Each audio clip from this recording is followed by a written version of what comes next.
Get chilled with Patriot Ice. We are located at 171 South Frontage Road, 775-727-6561.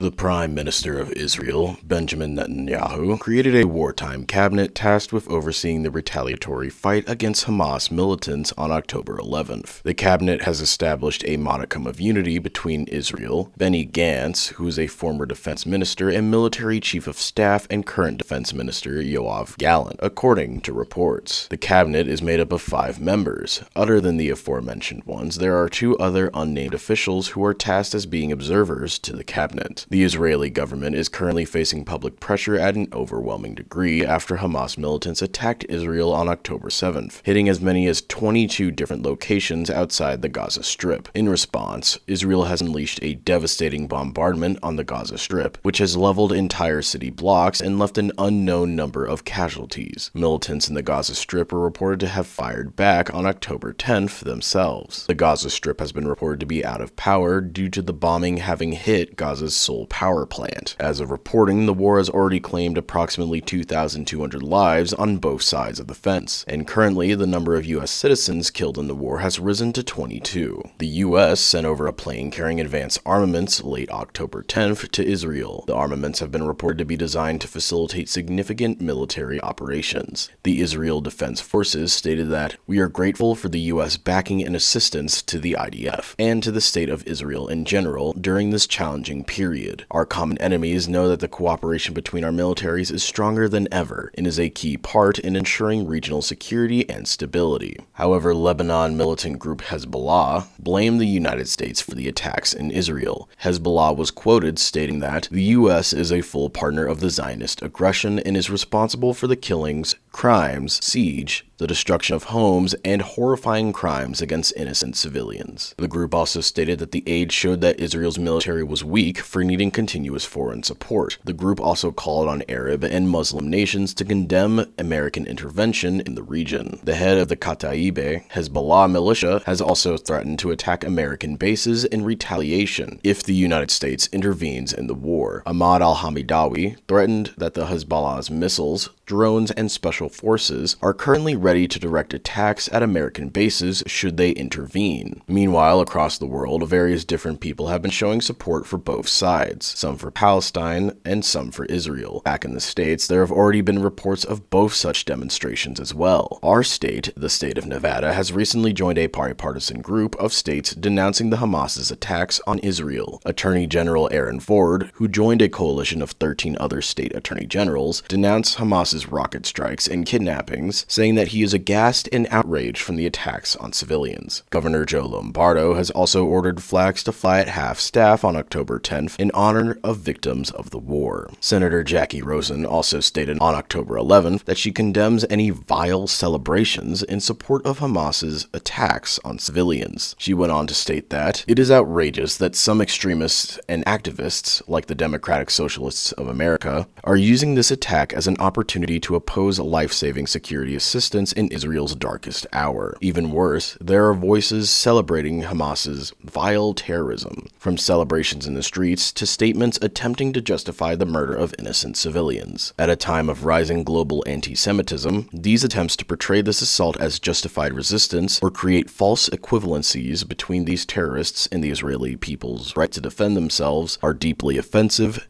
dangerous, and unacceptable."